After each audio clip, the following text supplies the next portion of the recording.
Audio Jungle.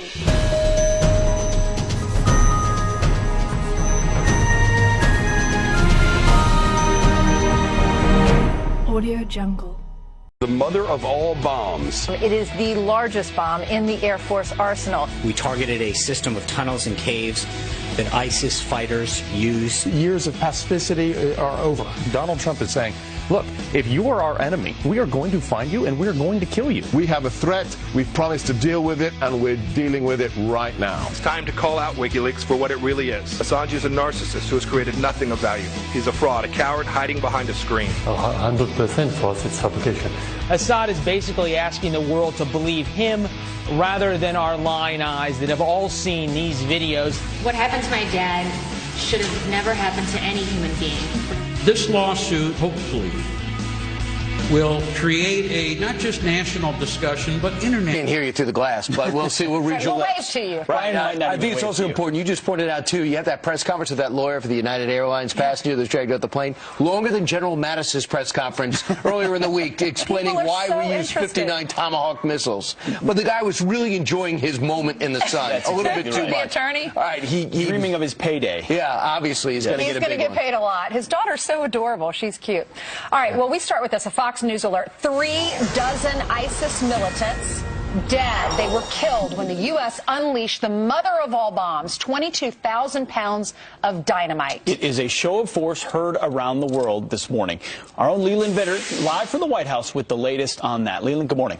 Brian Ainsley and Pete, good morning to you. The symbolism of this is certainly not lost on the White House here. This bomb is uniquely suited to clear out the cave complex that ISIS fighters had taken over there in eastern Afghanistan. About 22,000 pounds, in the words of one U.S. official. They kicked it out the back of a plane, a C-130 there just along the border. This is video of when this bomb was originally tested, and you can see the blast radius is about a mile. That cloud is going to go about 10,000 feet in the air. And equally important to the fireball here is how it sucks all of the oxygen out of the area where it explodes. So it penetrates down in terms of its killing ability into a cave complex like the one there in Afghanistan that ISIS had taken over. The Wall Street Journal reports that that cave complex was originally used as a gem mine and now is being used by ISIS as a staging area and a military compound. Rather, I should say, was used as a military staging compound there for ISIS. The president alluded to the idea that he wasn't necessarily personally involved in the decision to drop the bomb, but certainly was pleased with the result. We have the greatest military in the world, and they've done a job as usual. So we have given them total authorization, and that's what they're doing. And frankly, that's why they've been so successful lately. If you look at what's happened over the last 8 weeks and compare that really to what's happened over the last 8 years, you'll see there's a tremendous difference. And there were a lot of questions about what message this might send to North Korea. The president said he didn't know what message it sent, but certainly the White House here, as they worry about North Korea, is looking towards this weekend when there is a rumored possible North Korean nuclear test planned. Guys, back to you. All right, thanks a lot, Leland. So it's pretty astounding, number one, that we're in the Tora Bora region, I guess these two provinces, and there's still a network of caves out there. Didn't we handle this in 2001? Number two, that ISIS feels as though they can infiltrate back into that area. For those who say, why are we still in Afghanistan? We'd be back in there had we left earlier. And finally, when you look at what's happening in that area, only 36 dead. I think a substantial thing has taken place in a message sent. But I'm astounded to see that Russia and Iran are now having a meeting about the future of Afghanistan when we're the ones who've been there for 15 years. They're actually having a session about the future, meeting with Taliban officials about a new Afghan government. What do you think about it? Well, because we've been headed for the... Yeah, I served there in 2011, 2012. We've been headed for the exits in Afghanistan under Barack Obama for a long time, sending signals that we're not as interested in finding a solution there. And it is a difficult solution. Look at Nangarhar province where this happened. Over 1,000 ISIS fighters housed there right now. They have free reign to attack. We lost a Green Green Beret there a couple of days ago. So the Pentagon is claiming this wasn't a direct response to that, but in some ways I really think it was. And if you watch other networks... The Wall Street Journal has a quote from an unnamed source, and the Pentagon says it was. Of course. You think President Trump isn't saying they take one of ours, we're going to give it back to them even more? But the other networks are making this about who authorized it, who authorized it. Doesn't matter. I think it's cool that he says the generals authorized this. The military, they're the boots on the ground. They're the ones that can make the decisions. I look to them. They're the experts. I'm not. Precisely correct. And the military loves that too. All you want is decision-making pushed down to the closest level to unleash and empower commanders who really know what it takes to destroy the enemy. You've got this kind of ordinance. The general on the ground says, I want to use it because I've got an area that I can't touch with guys unless I'm going to lose Americans. Yeah. So you save American lives by dropping a bomb like this. Well, the president was on the campaign trail. He said, I'm going to bomb the blank out of ISIS. He's doing that, killing these, how many was it, 36 ISIS members, ISIS fighters? And that's reported by the Afghan government. It could be a lot more than that, too. All right. Well, it's a start, at least. Yep. And Sebastian Gorka, who is a terrorist expert, he also works for Donald Trump. He was agreeing with him. He said this is totally different. Remember the president in that clip we just showed? The president said the last 8 weeks have been totally different than the last 8 years. And Gorka agrees. Listen to this. If you read the memoirs of Secretary Gates, of Secretary Panetta, it's stunning. Obama's own principals, their own secretaries, talk about NSC meetings that last for 3 to 4 hours with nobody taking a decision. That was the last 8 years. That was the reality of the red lines. Along comes President Trump. That's gone. We have a threat. We've promised to deal with it, and we're dealing with it right now. And Secretary of Defense Hagel, same thing, and say you just drive him nuts. Hagel was a Vietnam veteran, would sit there whether he thought he was great or terrible as Secretary of Defense and say, can we make a decision? He'd see a bunch of these 30-somethings sitting there talking hypothetically about war, and they leave and go with absolutely no decision made. It was driving him crazy. That's exactly right. It's the idea of an academic-based ivory tower foreign policy where they want to please everybody and make political calculations versus a belief in America that America needs to lead and that we need to viciously destroy and kill our enemies who want to viciously destroy us. So use what you have at your disposal, and in this case, we did. So what's the Democrats' reaction to all this? Elizabeth Warren weighs in. And please, put on your thinking cap. As is the case with every part of Trump's foreign policy, we're all trying to understand, what is the strategy? If we can't figure out what it means, it's sort of hard to make that a message. One of the things we want to know is what was the impact on civilians. I think it's powerfully important. You know, you go back to General McChrystal talking about the importance of knowing who gets killed in these attacks, because that's the real question about our future safety. Who's going to be out there fighting us in the future? Those are some excellent questions. Let me answer them for you. I'll tell you, he doesn't want to release his strategy. He's told us he's not going to tell us what his plans are for the evil dictators in other countries. He also, I can tell you this, though, I think his strategy would be to kill people who want to kill us. And we need to prevent them from coming over here, and we need to keep America safe. And that's why people went to the polls to vote for him. That's right. Another answer is 0 civilian casualties is what's been reported so far. But it's a reflexive desire to blame America, or find blame or fault in our actions. I also love how the left loves, if they quote the name of a general, then they must be smart. So it's like, I'm going to throw General McChrystal in there. Listen, General McChrystal is a counterinsurgency expert, one of the best generals we have. But if you understand counterinsurgency, which is what we're not conducting right now in Afghanistan, then the idea of civilian casualties is changed and the impact of those civilian casualties. But even the failing New York Times falls in line predictably, saying this attack risks backlash. You know, of course, the subtext is we kill a bunch of ISIS fighters with an ordinance that we have, but what's the backlash going to be against us? We've got 8,400 people fighting a two-front war between the Taliban and ISIS. Sometimes ISIS fights the Taliban, and all the time they're looking to fight us. Yes. Meanwhile, one of the people that we hit with 59 Tomahawks is Syria, Bashir Assad. So he was saying that he didn't use chemical weapons, or if they did use chemical weapons, it was the insurgents that used it. But now listen to his latest explanation to what took place leading up to the U.S. response. The United States is hand in glove with the terrorists. They fabricated the whole story. We don't know whether those dead children, were they killed in Khan Sheikhoun, were they dead at all? Were those children dead at all? He's saying they could have been child actors. Literally, is what he said in the interview. We saw the video. We interviewed someone on our show right after that said he had lived through one of these attacks, a sarin gas attack, and he said he watched all of his family members die.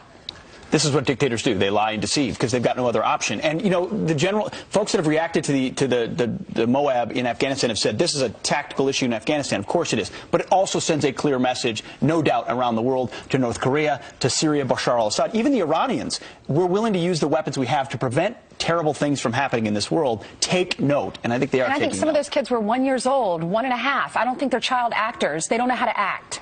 That, there should have been a laugh track in that comment if it wasn't so serious. Right. And, you know, listen, General Mattis got ahead of the whole thing, explained exactly what went into it. 2 days later, the Russians had their explanation, and now 3 days later, that yesterday was laughable. It's an open and shut case, which is why we have real leverage over Russia as it pertains to Syria, which is what I think. This is where the Trump administration is thinking very strategically about the new moments they have. 8 years of failure under Obama, 8 weeks of assertion. You got a moment where you can, with China, with Syria, to create new partnerships. And North Korea, which China warned them over the weekend, no nuclear devices, going to be severe consequences, no intercontinental missile launches. So we'll see if China's actually in our corner. Meanwhile, at 11 minutes after the hour, let's see whose corner Jackie's on. Hi, good morning, guys. Good morning. And good morning to everyone waking up at home right now. A massive fire shutting down the Las Vegas Strip overnight. Huge flames shooting out of the world-famous Bellagio Hotel and Casino. Look at that. It's quite a sight. Dozens of firefighters working to put out the inferno, taking over the roof of one of the biggest hotels in the world. But it wasn't enough to stop the Bellagio's famous water show from happening just feet below. Authorities investigating what sparked the fire. The Strip is now back open this morning. And churches beefing up security this Easter weekend as a nationwide manhunt for a suspect armed with high-powered weapons intensifies, that is. Police in Wisconsin uncovering a brand new sick letter targeting Sunday masses they believe might be from this man, Joseph Jakubowski. The self-proclaimed revolutionary sent a violent 161-page manifesto to President Trump. The threats forcing Wisconsin Governor Scott Walker to cancel the annual Easter egg hunt at the governor's mansion.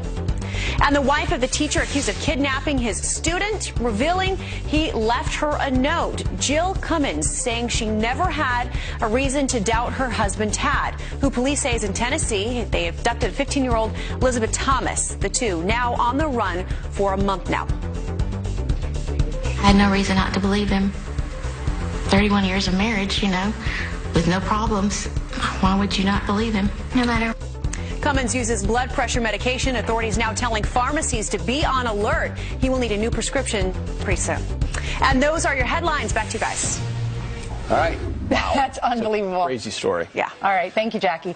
7 hours of outdoor activity, freshly washed sheets, and absolutely no need to learn English. That's the easy life of an illegal immigrant inside American jails. But now the Trump administration says the party is over. All right.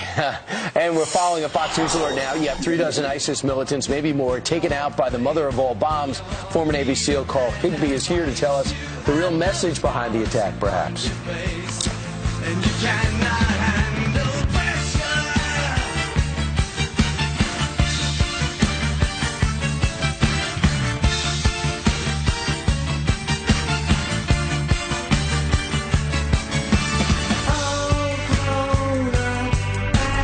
handle complex at the Afghan-Pakistan border. That bomb also sending a very strong message to our enemies around the world. Here to react, former Navy SEAL Carl Higbie on the couch. Carl, good morning. Thanks for having me. So give us your overall reaction. Oh, great. I mean, thumbs up. This is Donald Trump reasserting us on the world stage as the superpower that we are. I'm sick and tired of Obama's limp-wristed foreign policies, pontificating endlessly about what to do. Donald Trump said, there's a problem, let's go deal with it. Campaign promise was, I'm going to bomb the expletive out of ISIS. Fulfilled. This was your job when you were Navy SEAL. Tell us more about that, your experience. So part of what I did is on the ground was calling these airstrikes, you know, lays targets, calling coordinates, things like that for close air support, where we drop bombs from any air-to-ground munitions. And this is something that is uniquely American in the sense of our ability to deliver. A lot of countries have air support and things like that, but our ability to put munitions from the air to the ground is unparalleled globally. It's so precise, too, Oh, right? yeah. I mean, we can put a bomb in a window anywhere in the world with a push of a button, and it's amazing. But right now, with 8,400 troops there, with ISIS establishing themselves and the Taliban reinvigorated, and an Afghan government struggling to stand up, where do we go forward from here? Besides this tunnel complex, we're going to need to look at the bigger picture. Oh yeah, and this is not something that's going to be solved with one thing. But the thing is, there are much better munitions we could have used to solve this tunnel problem. We have penetrating munitions that could go down and blow things up. This NOAB was sent for a reason. It was sent to send a message to the world. Said we are going to push the envelope. We're going to do what it takes, and we're going to use every ounce of military might that we have to kill ISIS. Are you comfortable with the Secretary of Defense having so much power, the Chief Executive giving him that type of initiative? Oh yeah, that's what's been lacking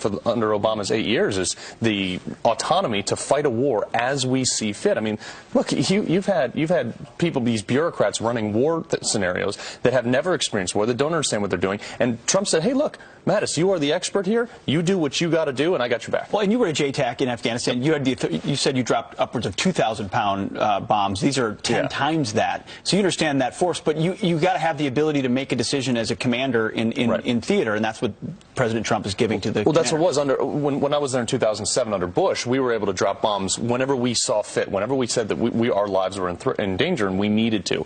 When we were there under Obama, there was an approval process where if you were in a gunfight, you had to call up, who had to call up, who had to call up, and then had to come back down the same way. So you couldn't get the munitions on the ground by the time the firefight was over, or guys were dying in the middle of it. Is that why ISIS grew? I mean, you can't say that's exactly why ISIS grew, but definitely the rules of engagement, the lack of fortitude from President Obama was a huge contributing factor. Carl Higbee, thanks so much. Appreciate it. Thanks for your service, too. All right, 10 minutes before the bottom of the hour. Right, and the member of a drug cartel suspected of shooting and killing border agent Brian Terry with a gun supplied by the U.S. government. He's finally been caught, and a friend of that fallen agent joins us next. And Lois Lerner says she's getting death threats. Maybe she should have thought about that before targeting conservatives and ruining people's lives. Think about that as we bring the music up and go to break. Wow. You can't always get what you want. Thank you, Brian. The cartel member suspected of murdering a Border Patrol agent and exposing Operation Fast and Furious in the process is finally under arrest. Very good news. Yeah, Brian Terry was shot on the U.S.-Mexican border 6 years ago, but the people who were close to him, they feel mixed about the news of the arrest. Joining us with her reaction is friend of Brian Terry, Lana Domino. Lana, thank you very much for joining us this morning. Thank you for having me. Thankfully, the trigger man in that horrific attack has been captured. How does that make you feel this morning? Well, happy that we're one step closer towards, getting justice for Brian, but that's just one piece of the puzzle. There's still one more suspect at large, and the administration is, still no one's been held accountable from the ATF, the DOJ, and Obama is no longer in office to exercise his executive privilege. Jason Chaffetz, with the Oversight Committee, has been trying to get Operation Fast and Furious documents so he could do his job and get some justice for the Terry family and for Brian Terry. So President Trump has made promises that he will get that justice for Brian and for Brian's family. It's a promise that I hope that he keeps, and we have a new Attorney General, so Eric Holder can no longer block those documents from being released. I know that Brian's brother, his statement saying that he is so much more comfortable now that President Trump is in office. Do you feel the same way, and if so, why? I think because coming in, he's not a politician.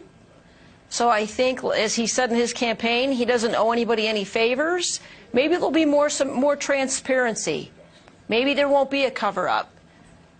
He has nothing to hide. He's a new president. There's no reason for those documents not to be released anymore. The truth needs to be revealed, not only for the Terry family.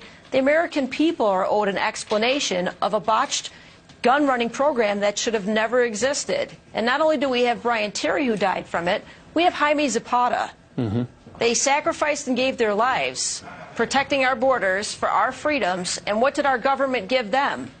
A cover-up? Lies? That's not honoring them. Lana, how did you know Brian, and what was he like? I was friends with Brian. I moved out to Arizona in 2005, and Brian moved out later, and we became friends. Brian was just like a very happy, bubbly person. Give you the shirt off your back. There for you when you're down to give you a pep talk. A really good person. I mean, he dedicated his life to serving. He was a police officer, a Border Patrol agent, a Marine. He dedicated his life He doesn't deserve what he got from the Obama administration. He doesn't deserve that. He deserves to have his name honored. And to me, covering up lies on a botched gun running program with the ATF, Bill Newell, they stepped down and they moved people. Bill Newell still works for the ATF. Yeah, you know, Ken Melson, he stepped down. Who went to jail? No one. As far as the government and the departments, Eric Holder's still allowed to practice law as a lawyer. Was just hired by a California legislator. How could you hire such a man who is not an honest man? Sure. Yeah, no, Lana Domino, thank you for bringing the memory of Brian Terry alive again. And people forget, it was December of 2010, just 7-8 years ago. Justice shouldn't have a timeline, and you're still fighting for it. Thank you very much for joining us this morning. We really Thank you, Lana, and give his family our best. God bless you all. Thank you. Thank you. Coming up, do you think taxpayer money should go to fund Planned Parenthood? This morning, a major update on that debate. Plus, more on our top story this morning. 36 ISIS terrorists are dead. Possibly more. So why are liberals so outraged over that? We've assembled a pretty awesome military panel here. There you go. You're looking at it. To set the liberals straight. Up next.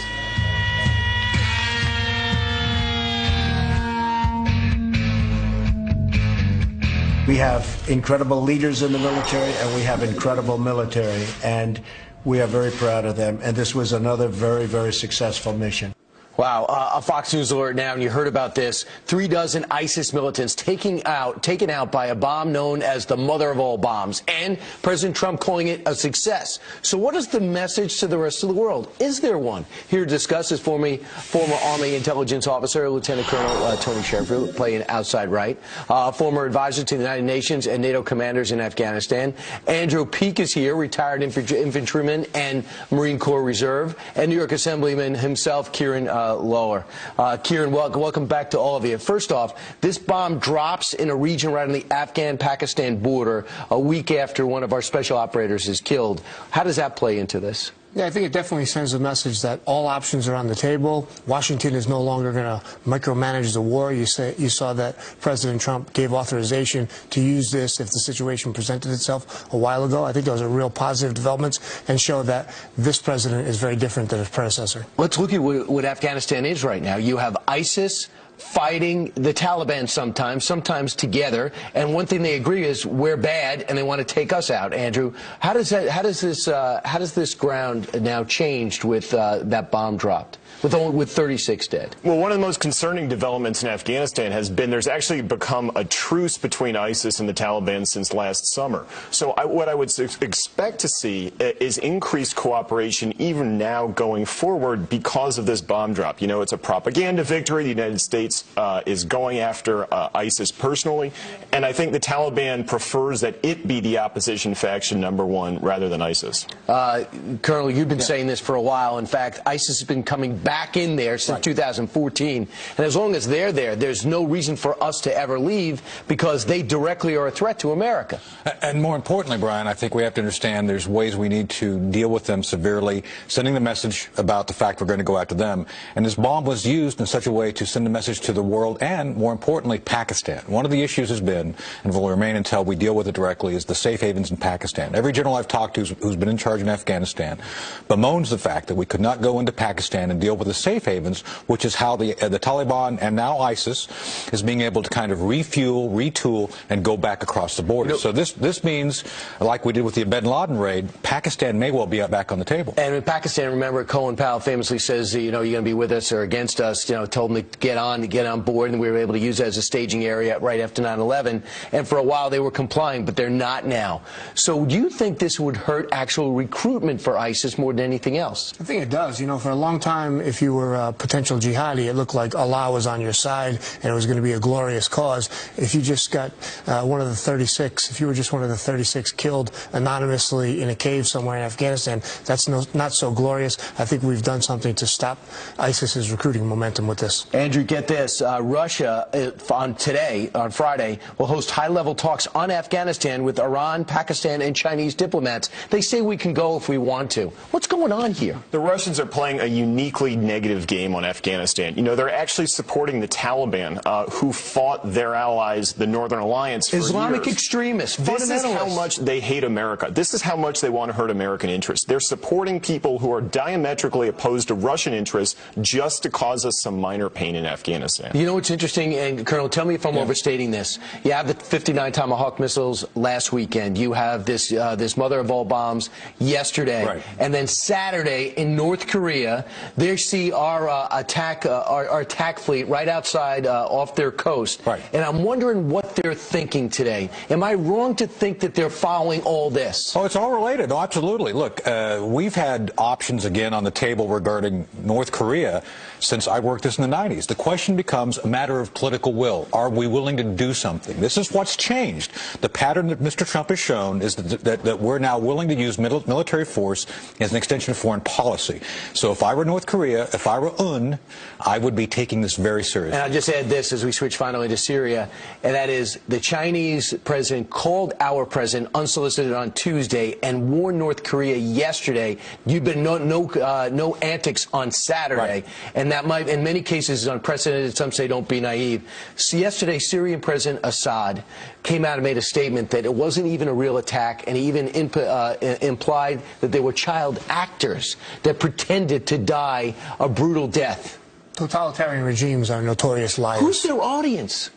Andrew, who's their audience? The world. Yeah, no, it's the world. You know, it's also the Russian public. It's also they're trying to confuse the issue at the UN enough that countries like Bolivia, which voted with Russia against Nikki Haley's resolution condemning the chemical attack, feel justified in giving them some diplomatic cover. So it's just it's an information campaign, and the Russians consider information a weapon of war. Well, and we have been losing this battle, Brian. I mean, we've been sitting back and allowing the Russians to run the table. This is another example of them putting out a message, spinning it a certain way. It doesn't really matter what the truth is. It's about what they can shape their perception to be. And this is something that clearly makes Russia an evil empire that we have to deal with just like we did during the Cold War. I just think they're a well-educated society. They're not going to be duped by this. And I think if they have Google, they'll realize how laughable that statement is. Guys, great to see you. Great. We'll see you a little bit later. And thanks so much. And we have a lot of fronts today. 6 different countries we have active military operations in. Meanwhile, Jackie, what else has been happening while we were talking? Good morning, Brian. Well, it's now about 20 minutes to the top of the hour. President Trump making good on yet another campaign promise, opening the door to defund Planned Parenthood. The president signing a resolution allowing states to block federal funds from the abortion provider. The move reversing a previous resolution by President Obama, giving states the power to allocate federal health funding as they see fit. And former IRS official Lois Lerner furious about getting death threats, claiming she's now a victim over her IRS scandal. Lerner now demanding a judge seal her upcoming deposition where she'll testify about targeting Tea Party groups. You may recall Lerner refused to testify before Congress back in 2013. I have not done anything wrong. I've decided to follow my counsel's advice and not testify or answer any of the questions today. Lerner resigned but was never charged. An insult to injury for United Airlines as it tries to recover from that passenger dragging scandal. We all remember that video there. Now this morning, word of yet another incident. Listen to this. A man on a United flight from Houston to Canada stung by a scorpion. Yep, a scorpion, when it fell from the overhead bin and landed right on his head. It has been a rough week for United. And those are your headlines. Scorpion out of the baggage. I know, right? That's United? Yes, it seems like it's made up, but it happened. Rough. I had a scorpion fall from the ceiling of my hut in Iraq one time. You did? A little different than an airplane. Really? Did it bite you? Sting you? But it woke me up. That's the least dangerous thing that happened to you in Iraq. That's true. Probably. That's true. Interesting sleeping conditions. Anyway, coming up, here we go again. Brand new evidence. Our veterans aren't getting